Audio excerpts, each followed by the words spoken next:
दोस्तों आज हम जो चाहे वो खा सकते हैं, वो बना सकते हैं और कभी घर में मन नहीं आया तो बाहर जाके खा सकते हैं।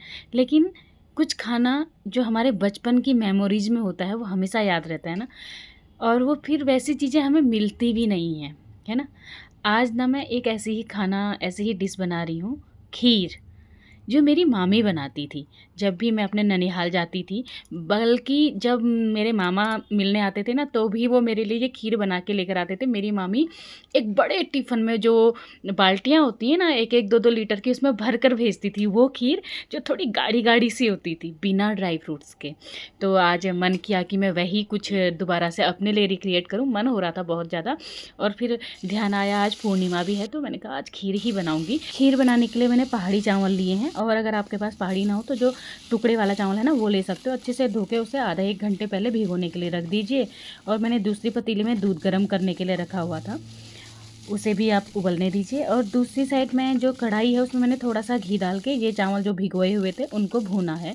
बहुत अच्छे से भूनिए दोस्तों, क्योंकि भूनने पर ही इसका असली टेस्ट आता है। थोड़ा कुरकुरे से हो जाते हैं ये, तो इसमें थोड़ा सा टाइम दीजिए और अच्छे से भूनिए। मैं बस उसी तरीके से बना रही हूँ जिस तरह से मेरी मामी बनाती हैं। हालांकि वो गाँव में ना लोहे की कढ़ाई में बनाते थे, और लोहे की कढ़ाई में ही चावलों को भूनते थे, फिर उसमें दूध पोर करते थे, उसमें दूध खाली कर लेते थे। तो मेरी आज मैंने ये छोटी वाली कढ़ाई लगा दी थी, तो मैंने यही सोचा है कि मैं चावलों को भुन जाएगा तो जो मेरा पतीला है उसमें डालूँगी। दूध मैंने 2 लीटर जितना लिया है, और चावल मैंने आधा कटोरी जितना लिया है, जो थोड़ा सा बड़ा है कटोरी। तो ज़्यादा चावल नहीं लेना है, क्यों? क्योंकि ये जो चावल है ना अभी तो बिल्कुल दूध में दिख ही नहीं रहा है, लेकिन जैसे जैसे पकेगा वैसे वैसे चावल बढ़ेगा, और ये जो खीर है वो काफ़ी गाढ़ी होने लगेगी। अभी बिल्कुल पतली है। और इस खीर की बात ही यही है ना कि जैसे जैसे आप इसे पकाओगे मध्यम आँच में, ये वैसे वैसे गाढ़ी होती जाएगी। कोई ड्राई फ्रूट्स नहीं, कोई भी मतलब इलायची पाउडर नहीं, सौंफ नहीं, जैसे मैं इन चीज़ों को डालती हूँ, पर इसमें कुछ भी नहीं, खाली यही चीज़ें जाएंगी। और देखिए समय बीच बीच में आप चलाते रहेंगे, आपकी जो खीर है वो गाढ़ी होती जा रही है ना? तो इस तरीके से ये खीर बनती है। और दूसरी साइड में आज आलू के गुटके बना रही हूँ, वो भी प्लेन वाले। और चीनी जो 2 बड़े डाड़ू होते हैं ना, मैंने उनसे डाली है। दोस्तों मीठा आप अपने अकॉर्डिंग रखिए, ज़्यादा पसंद है तो ज़्यादा, कम है तो कम। लेकिन मुझे ना मीठे का मतलब मीठा, मुझे तेज़ मीठा पसंद है, और इसलिए मैं इसमें भी काफ़ी डालती हूँ। और अच्छा भी लगता है। पुराने समय में मेरी मामी लोग कम चीनी यूज करते थे, क्यों? क्योंकि उनके दूध की मिठास ही, घर का दूध होता था तो दूध में अलग मिठास होती थी। अभी तो हम लोग बाज़ार की थैलियों का दूध लाते हैं, है ना? और यहाँ जो मैं आलू के गुटके बना रही हूँ वो बिल्कुल सिंपल से हैं। मैंने केवल धुआर का तड़का लगाया है घी में, और जो बेसिक मसाले होते हैं मैं वही डाले हैं। और लाल मिर्च मैंने इसमें चुरमुर डाली थी, यानी कि हाथों से क्रश करके डाली है। सारे मसालों को अच्छे से मिक्स कर लेंगे, और उसके बाद में इसे ढक्कन बंद करके कुछ देर के लिए ऐसे ही पकने दूंगी भाप में, ठीक है ना? इसमें और कुछ भी नहीं डालना है, बस ये मेरा बन जाएगा। और यहाँ आप देखिए चावल लगातार पकते जा रहे हैं, तो बढ़ रहे हैं, खिल रहे हैं, और खीर गाढ़ी होती जा रही है।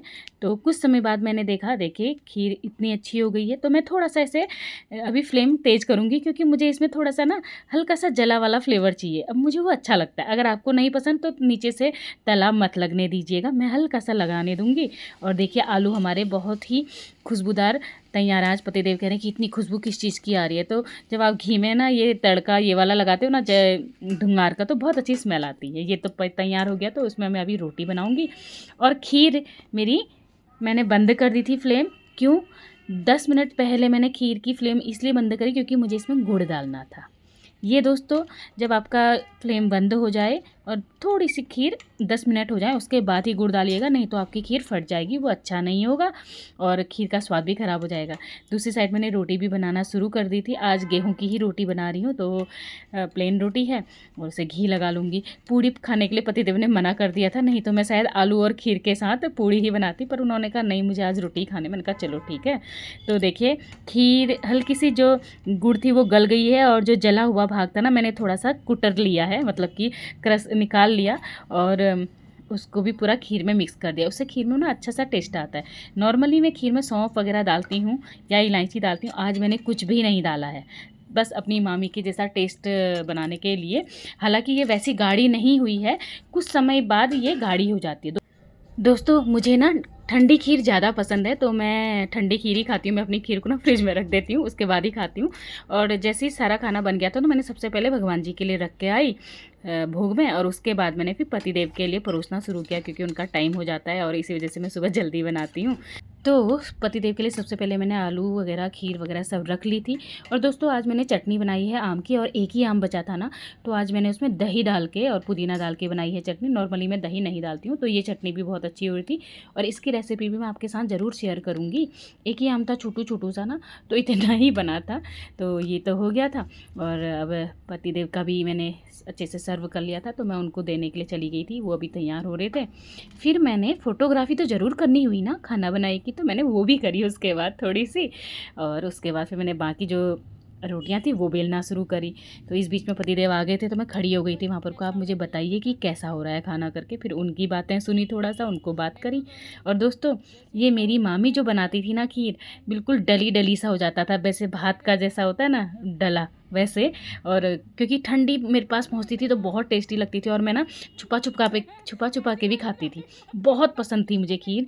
और अब तो मुझे खीर भी ज़्यादा पसंद नहीं है, और मेरी मामी भी नहीं है, पर उनके हाथ का ये खाना मुझे हमेशा याद रहता है। वो बहुत अच्छी खीर बनाती थी। कुछ भी चीज़ें नहीं होती थी ना, खाली चीनी, दूध और चावल, बस घी डालते थे। और आपने उसके गरम खीर के ऊपर से घी डाल के खाया है? वो भी बहुत खिलाती थी मेरी मामी जब मैं उनके पास होती थी गरम गरम।